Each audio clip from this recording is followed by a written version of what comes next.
At the outer reaches of the Arctic, this hardcore crew... It's not a job for the weak of heart, that's for sure. Come on! Battle brutal blizzards. I used to love snow before this job. Or the snow drift's got to be 3 or 4 feet tall. And deadly ice. This is a real emergency. We cannot let the train overtop it. To keep a critical supply route open. Gotta get done, somebody's gotta do it. If trains can't roll through this icy hell... When the trains are moving, this is what we're paid to do. Snow buildup could cause derailment. These communities will not survive. It is a lifeline, especially in the winter.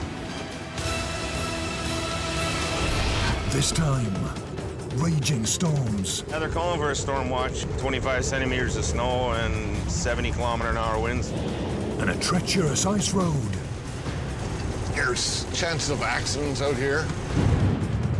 You see a big crack on the river crossing there.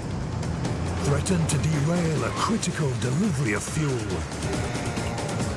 Freight train's here.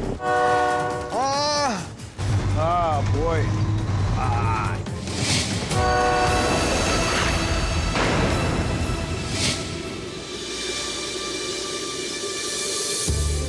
Deep in the frozen north,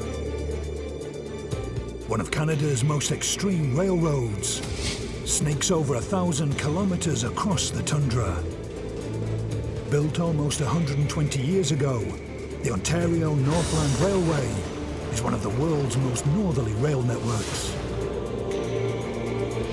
Almost 100 towns and villages are connected in the frozen north, a vital lifeline for First Nations communities and industry. From Moosonee to the freight hub of Cochrane, branches spider out across the province. To communities such as Hearst and Timmins, the line extends as far south as North Bay. This crucial supply route is a lifeline for the most inhospitable parts of the country. This train is a link for them. There is no road, you can't get in and out, so the train is vital for them. They depend on it. That's their lifeline.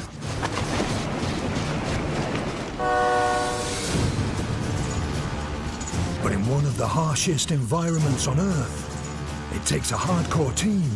When it's continuously snowing, it's almost next to impossible on some days. Perfect. Head on. Come on, guys, we gotta get this done quick. And a fleet of mega machines. Hold up. To keep this railroad running. I love it.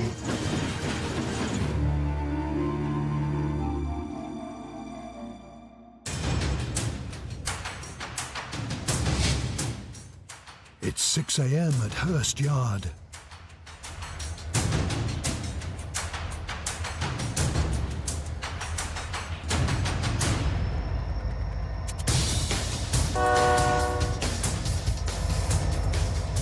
Veteran conductor Jay Faldine and engineer Mike Black are gearing up for a critical supply run. They need to ship a consignment of hundreds of tons of fuel to the frozen north.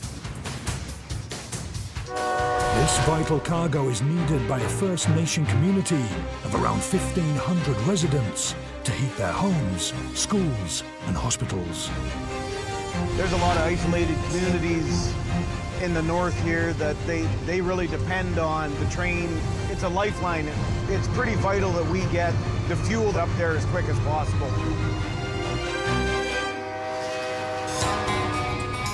What time you figure we're in today there, Mikey? Probably should be in around 1 o'clock. Jay's been a conductor on these trains for 18 years, but he didn't start out on the railways. I worked in my brother's tattoo shop off and on for roughly 7 years, doing the body piercing actually. But once I hired on here, it became my dream job. Jay and Mike have been working together for over 10 years. It is a brotherhood. Well, Mike's a good mate to have for sure. I can think of a lot more good trips I've had with him than bad ones. Mike and Jay will need to bring their A game today. Their cargo is the most dangerous load the ONR haul. Tanks of diesel, jet fuel, and highly flammable gasoline. In essence, they're little rolling bombs where a good day could turn into something catastrophic. Each 18-meter-long tank contains nearly 100,000 liters of liquid fuel, the equivalent of over 200,000 sticks of dynamite. It does raise the stakes a little bit more when you've got the amount of flammable and dangerous cars on your train. Things can really go sideways.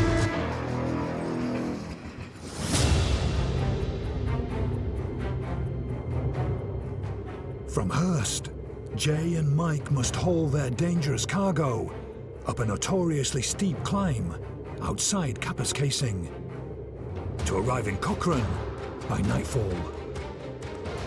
A second team will then take over to haul it from Cochrane to a fuel depot in the far north at Moosonee.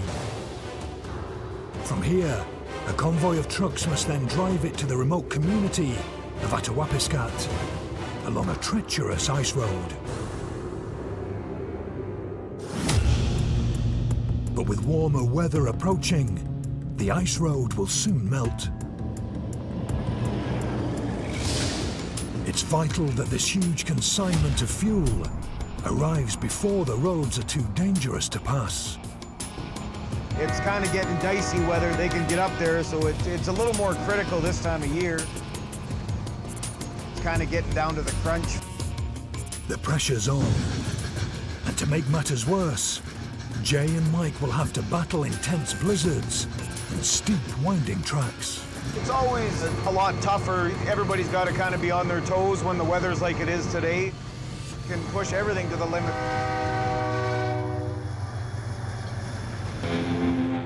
Over 300 kilometers north, at the fuel depot in Moosonee, yard manager Tony Turner is preparing for this vital delivery.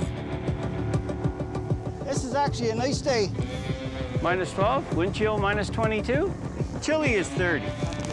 Yeah, so right now, like, we're waiting for this product to come in. The fuel will power planes, trucks and cars, as well as heating schools, and most critically, the hospital in Attawapiskat. We're probably going to haul about maybe 150,000 liters of product.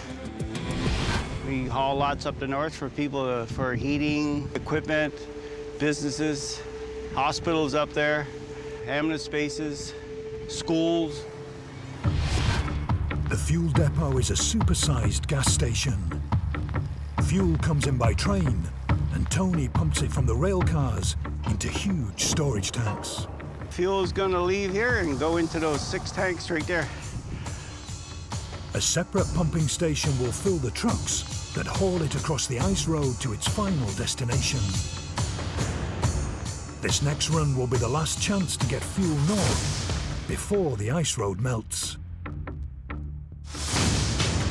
After that, there will be no deliveries by truck until the road freezes again next winter. Warmer weather is predicted for next week, so it don't take long for the ice roads to disappear when the warm weather comes. The road's gone, the road's gone. This is the most critical load of the entire season. Yeah, we try to keep everybody as full as they can before breakup. That way they get enough fuel to last. In the south, Jay's fuel train is making good progress. Once we get over the little hill here, we should be all right. But up ahead lies their first major challenge. The steep hill just outside the small town of Kapuskasing. With slippery snow coating the tracks, this is going to be an uphill battle. There are some hills that we've got to deal with. The more loads we have on, or the heavier the train, the harder it is for us. Pulling their 113-ton train is an 18-meter-long, 3,000 horsepower diesel-electric locomotive. Its beating heart is a huge 16-cylinder turbocharged engine that guzzles up to 9 liters of diesel every single minute. But this doesn't drive the wheels. The engine connects to a central generator that produces electricity. This feeds 4 powerful electric traction motors below, and these turn the locomotive's wheels.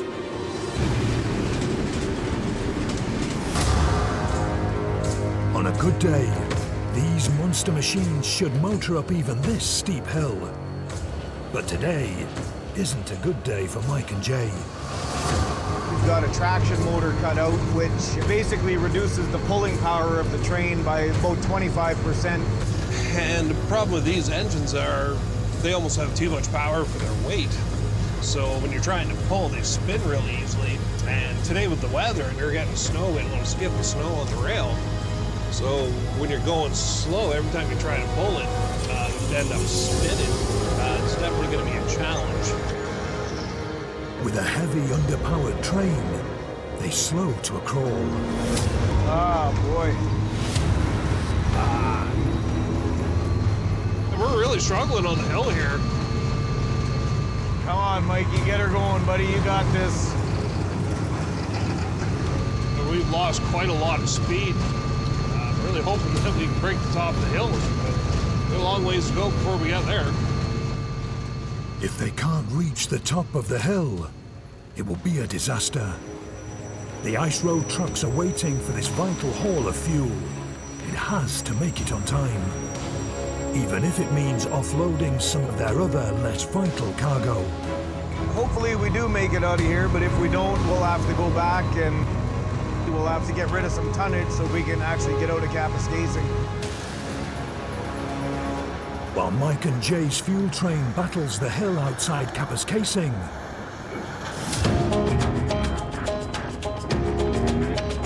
in the far north, Bill Henry is gearing up to inspect the condition of the ice road, the final leg of the fool's long journey. Minus 16, sun's out. That's a perfect day on the James Bay Winter Road. This road runs from the end of the freight line at Moosonee to the remote community at Atawapiskat. Bill oversees its construction in December and is in charge of repairs. He must also ensure it is at least 1 meter thick. A convoy of 5 48-ton trucks will haul the fuel north across this ice highway. So it's vital the road is hazard-free and strong enough to take the load. The road is a lifeline for the north communities because it does bring in a lot of supplies and equipment to the north. First Nations communities have been transporting goods over ice for centuries.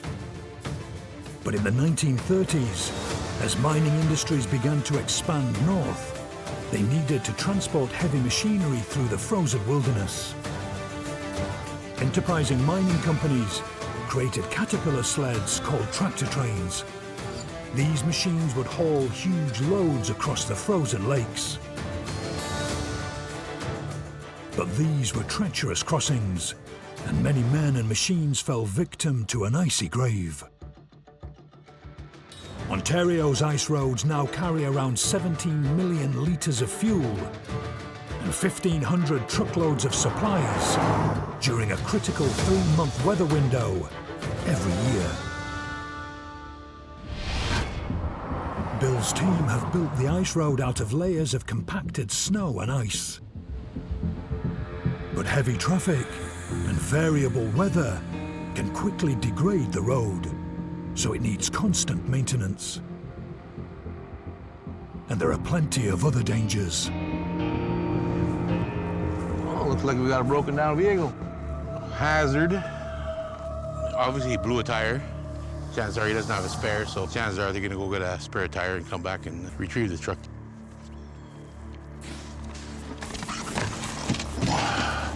We got debris here, there's nails sticking out. Yeah, I'll place the cone out in the northbound lane just for awareness. Driving through the frozen wilderness on roads made out of ice isn't for the faint-hearted. It can be quite dangerous. If you have no experience driving on ice or snow, then you shouldn't be driving. My father taught me to drive on ice. I bounced off a few snowbanks and I went skidding on ice, and you learn how to drive on ice real quick. Yeah, it's definitely a different way of living up here. While Bill continues his ice road patrol north, on the tracks, Jay and Mike are still battling the Kapuskasing climb. One of the biggest problems you have with a train is gravity. With an engine down and a cargo of highly flammable fuel, they may not make it. We've just got a slow pull here. It's really holding us back a lot. We're losing a lot of speed. We're struggling pretty hard on this one. Freight trains can easily pull monster loads along the flat. But even a slight rise of a meter every 2 meters of track can cause them problems. Steel wheels don't have much grip on steel rails. And when pulling loads of up to 6,000 tons uphill, they can easily start to spin. For engineer Mike, it's a delicate balance. He has to apply just enough power to keep the train moving, but not so much that the wheels spin on the icy rails. With their speed dropping, it's touch and go whether they'll make it.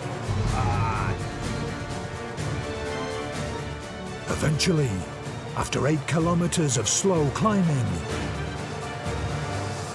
they reach the top.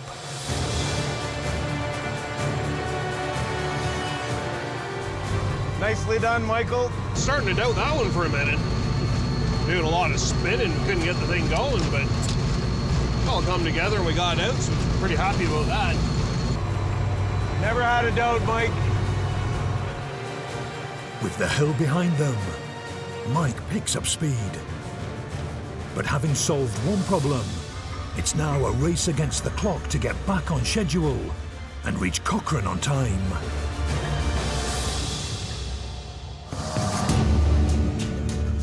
On the ice road, Bill is still on patrol. The deeper he ventures into the wilderness, the more unpredictable the ice can be. He's now reached the kilometer-long ice bridge that takes the road across the mighty Albany River. So what we're driving on is, the majority is flood ice. So it's more or less just a long ice bridge. Immediately, Bill spots a problem. As you can see on the sides here, this is where all the damage happened from the big tide. Recent warm weather and high tides on the river have dangerously weakened the road. It's not safe right now for large loads or heavy traffic. Eventually, they won't fall through and disappear. If it's fuel, then yeah, it could be catastrophic. You don't want to go and spill 30,000 liters of gasoline or diesel fuel in the river, because these rivers are people's way of life. They hunt on these rivers, they fish these rivers, more or less, they live off these rivers. Bill urgently needs to repair the ice bridge. If it's too weak, he'll have to shut the road, and the fuel convoy won't make it through to Kapuskasing.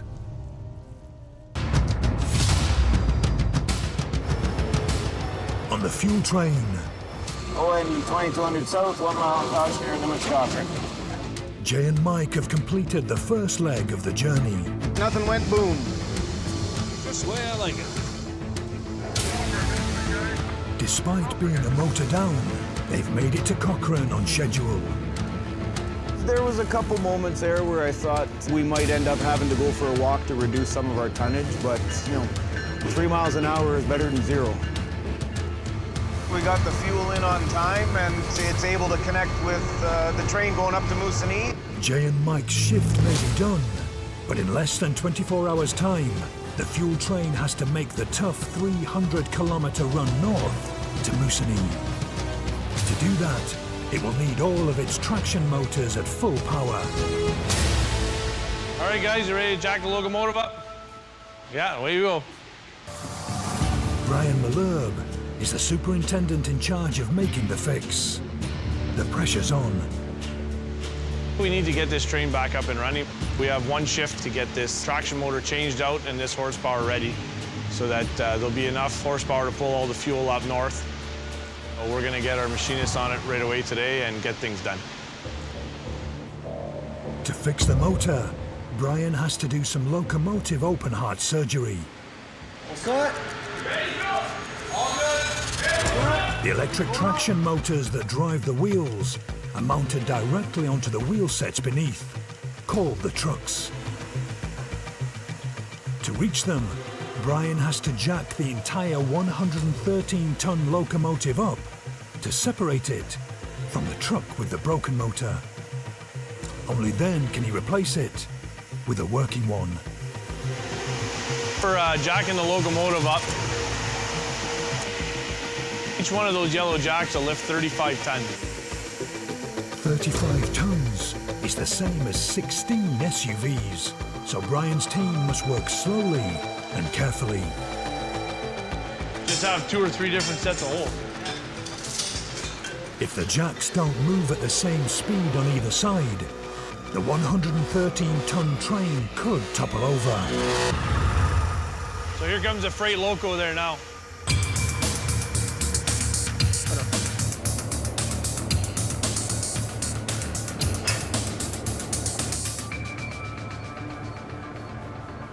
Once the truck is clear, Brian's team shunt the locomotive over to the machine shop to make the fix. We're going to remove the traction motor out of the truck behind me, and we're going to reinstall a new one, and we're going to get going to do that now.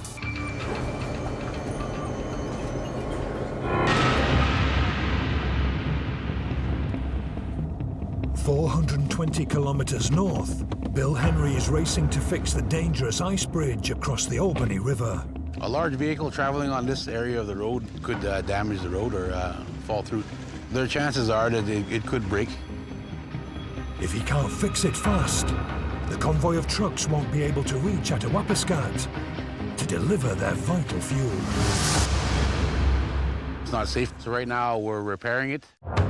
We've cleared a portion of it with a large loader, and right now we're resurfacing it by a water truck.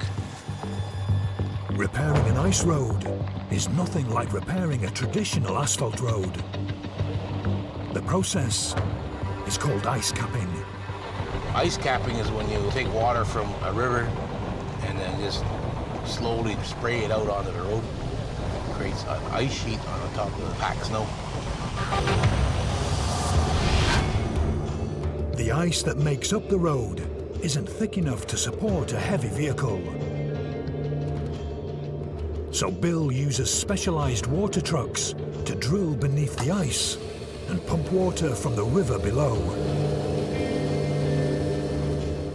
The truck then sprays it onto the road surface.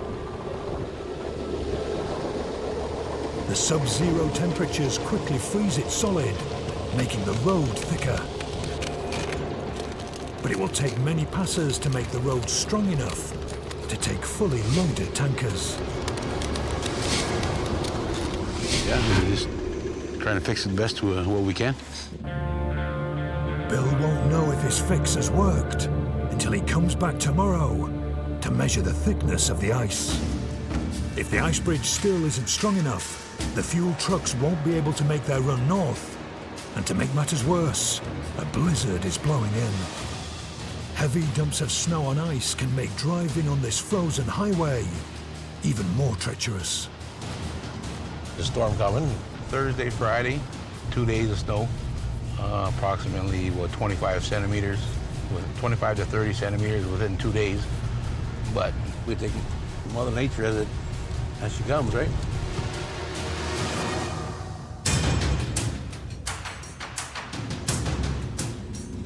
In the engineering yard, Brian and his team of mechanics are ready to change out the traction motor. Really careful. The pressure's on. They need to get this train north before the storm hits. Push that in. Okay. Each motor costs up to $13,000. So there's no room for mistakes.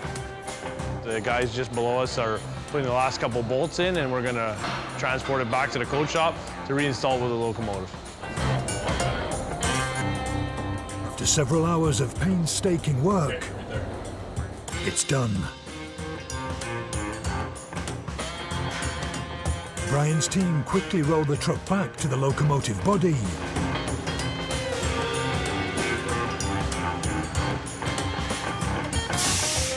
And reattach it. So the guys did a great job today getting the traction motor changed out. This locomotive is now 100% ready. The mighty Locomotive 2200 is back at full power and ready to roll north.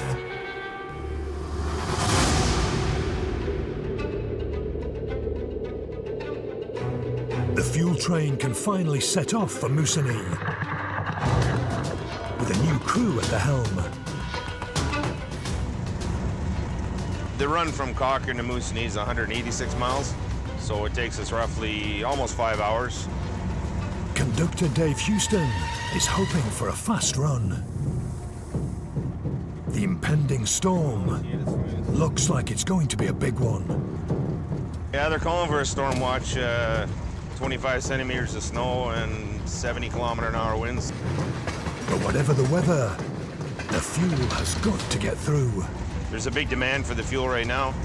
They want to ship as much as they can while the winter road is there. It'll probably start to melt, in the next few weeks, I would say, depending on the weather. This is potentially some of the last tanks that they'll be able to get shipped up there. Dave's destination, Moosonee, is the end of the railroad line. No roads connected with the rest of the country, so rail is the only way in. This means that the line passes through one of the most remote wildernesses in Canada. With a potentially dangerous cargo, Dave's got to stay alert. There's derailments that can happen. Sometimes you can see a fault ahead of time, but definitely not in this weather for sure. It's not just faults in the track Dave's got to look out for. Definitely the fuel is the most dangerous thing that we haul.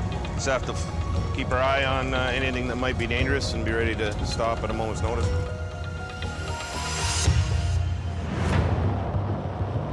On the road to Kapuskasing, Bill's on his way to check the repairs to the damaged ice bridge. It's down to him to make sure the fuel convoy can get through. If they don't make this run, no fuel will reach the hospital in Kapuskasing by road until next winter. Lives are on the line. Today will be the decision whether we open up to heavier traffic, depending on the crossing of the North Channel of the Albany River. Bill's team has pumped thousands of liters of water onto the road to thicken the ice. Now it's frozen solid. He needs to check if it's thick enough to support the convoy of 5 fuel trucks. With so much at stake, nothing can be left to chance. Well, this is a ground penetrating radar unit, so it measures every 12 inches, and each measurement has a GPS coordinate. And those measurements from that machine get sent Wi-Fi via to the laptop, and then we record all that data. We'll drive about 10 kilometers an hour, towing this machine, and just measure ice. It determines whether we open this crossing to heavy loads. The radar system automatically tells Bill exactly how deep the ice is. It has to reach a minimum thickness to be safe enough for fuel trucks to drive over. But subarctic conditions and modern technology don't always mix. Why is it taking so long to pick it up? No, just the Wi-Fi, that part of it could be getting old, I don't know. There we got some bars there now. Huh? We got some bars here now, but not, still searching here. Yeah. Strap it up, we'll try again. It's all good there now, it's ready to go. Eventually, the radar is ready, and Bill sets off.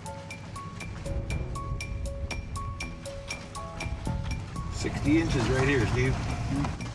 What we see so far is really good.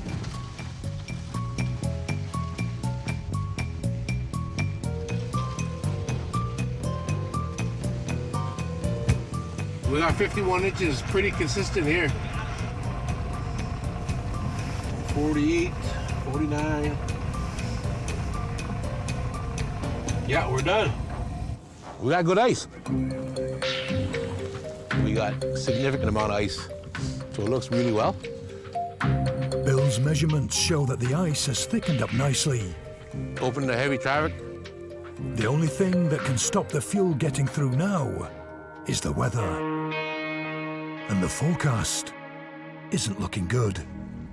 We're looking at, 50, 60 kilometer winds, and the gusts can 60, 70. And we just monitor the storm and see what we get, and then we do our best to deal with it.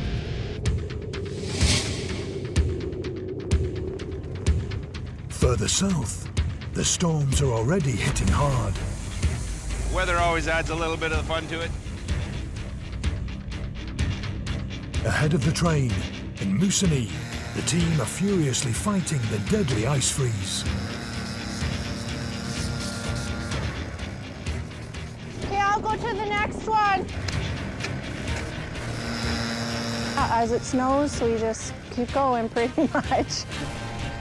And on days when it's snowing, you pretty much just keep doing the same thing over and over again all day. With the fuel train thundering towards them, Monique and her team have a battle on their hands to fix the switches so that the train can get through. Snow, you can just blow it away and it's a lot easier to deal with for sure. A lot more work when you're chipping ice. With temperatures plummeting to -20, switches can easily jam with ice. A switch is a vital component of all railways. It's made up of two movable rails. In one position, they keep the train on the same track. In a second position, they switch the train onto a different track.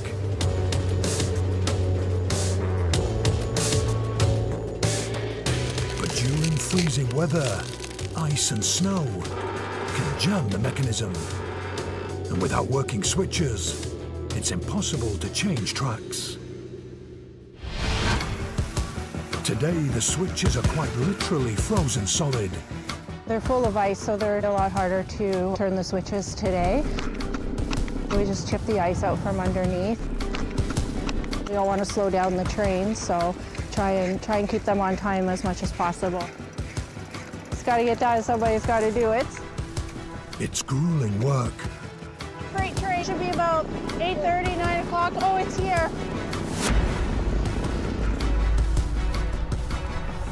If they can't free the switches, the fuel train is going nowhere. Dave calls into traffic control. You want channel 1? What the heck? Morning. It's not good news. After a 500-kilometer journey, the fuel train risks being stranded just outside Moosonee Station. I'll go see what's up.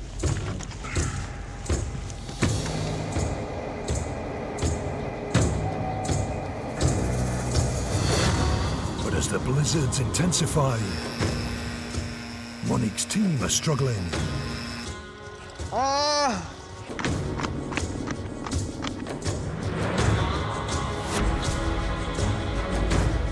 Okay, I'll just try and switch this. Try and throw it. Finally, after 3 hours of grueling work, Monique and the team clear the tracks. Thanks, man. Cheers. Bye.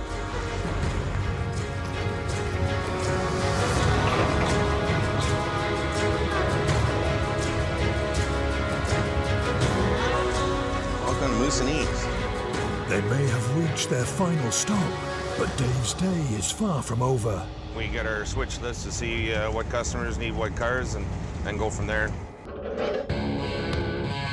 He faces a Herculean challenge to unhook the 26 cars and get the fuel tanks to the depot so they can be hauled north by the ice road trucks.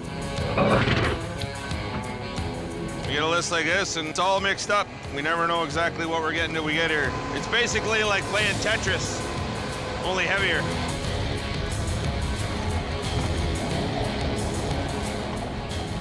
This kind of weather, things take a little longer and everybody has to be patient. Finally, they've done it. So we got Tony as fuel and this is our last move of the day. The fuel has reached Moosonee, ready to be trucked north on the ice roads. But the weather could stop the trucks in their tracks.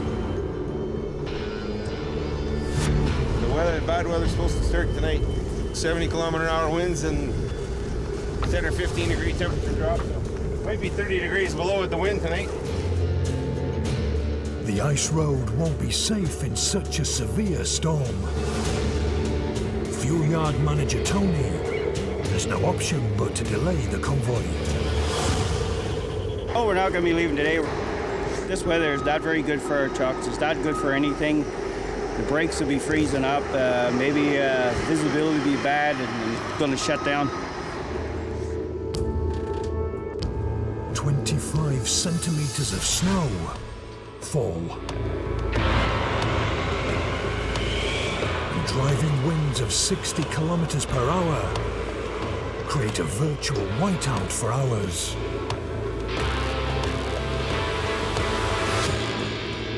Eventually, there's a break in the weather.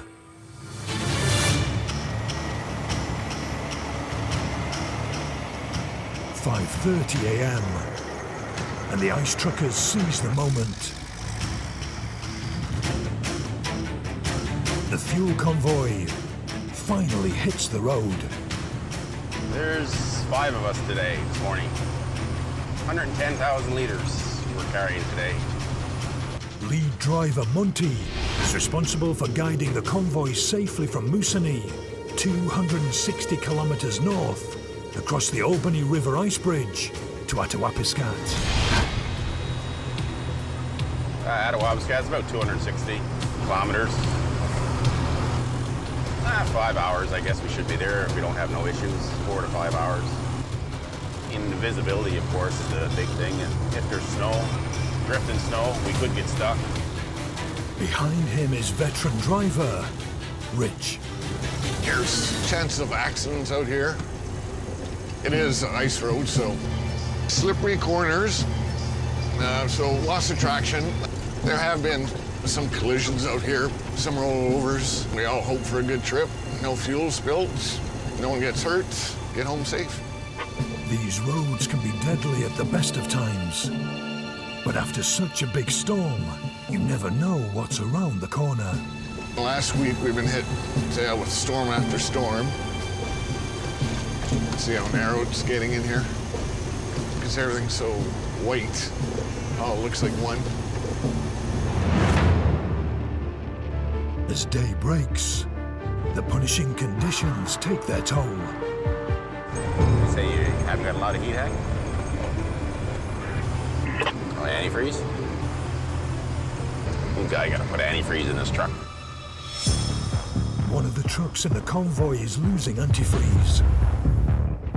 This means the cab has no heat.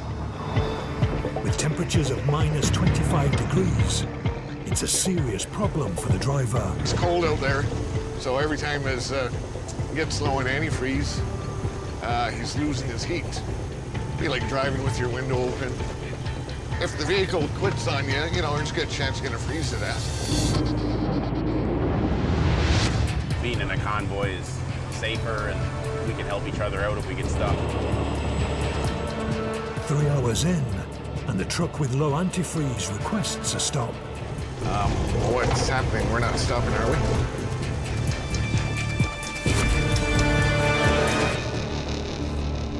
It's not a good sign.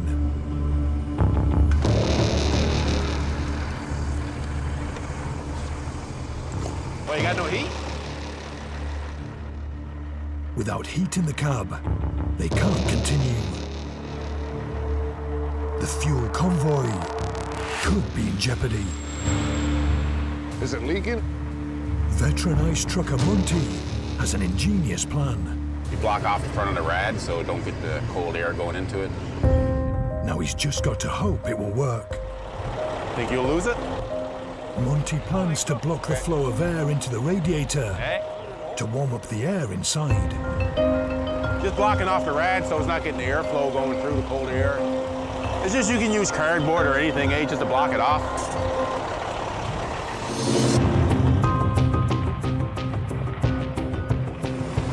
These trucks, they're only used at the winter road. They stay in Moosonee all year round. You see more rough road in one trip than we probably do all year on a highway. Yeah, hopefully the rad holds out to get us back to Moosonee. The trucks make good time, but before they reach their final destination, they have to cross the newly repaired ice bridge across the deep channels of Fort Albany River. You can see the dips in the creek here. That's why you got to slow down. I've seen some interesting things out here, some bad. We're gonna stay calm and carry on, unless you like doing a polar bear dip.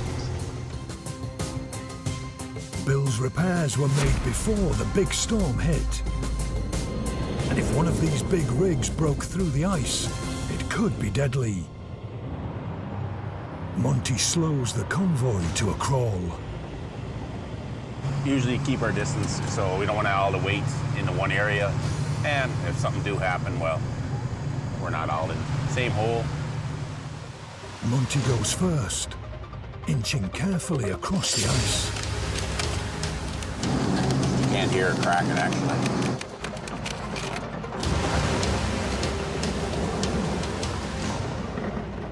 Halfway across, he spots a huge crack. You see a big crack on the river crossing there, on the bridge.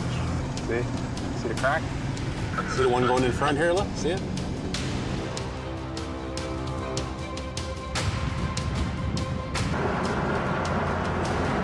Here we go.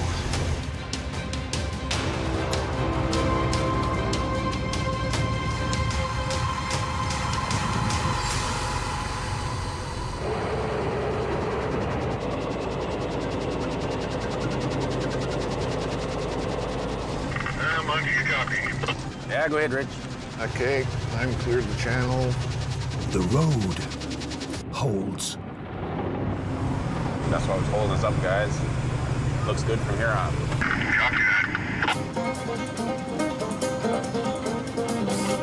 They're now on the home straight. The convoy crosses the Kapuskasing River and reaches the town.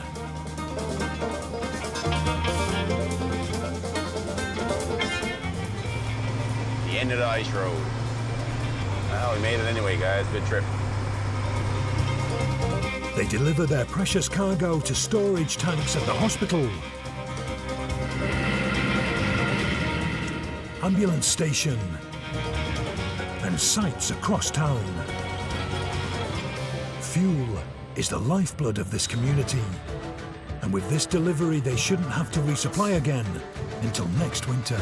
And we're ready to pump. After 3 days and almost 800 kilometers, it's taken dedicated cargo crews. Made her back, nothing went boom. Just the way I like it. Tough track maintenance teams. They'll make it through anyways. That's why we're here. And heavy hauling truckers. We're gonna stay calm and carry on. And we should be home free. To keep the fuel flowing on one of the world's most extreme railroads. On to the next delivery.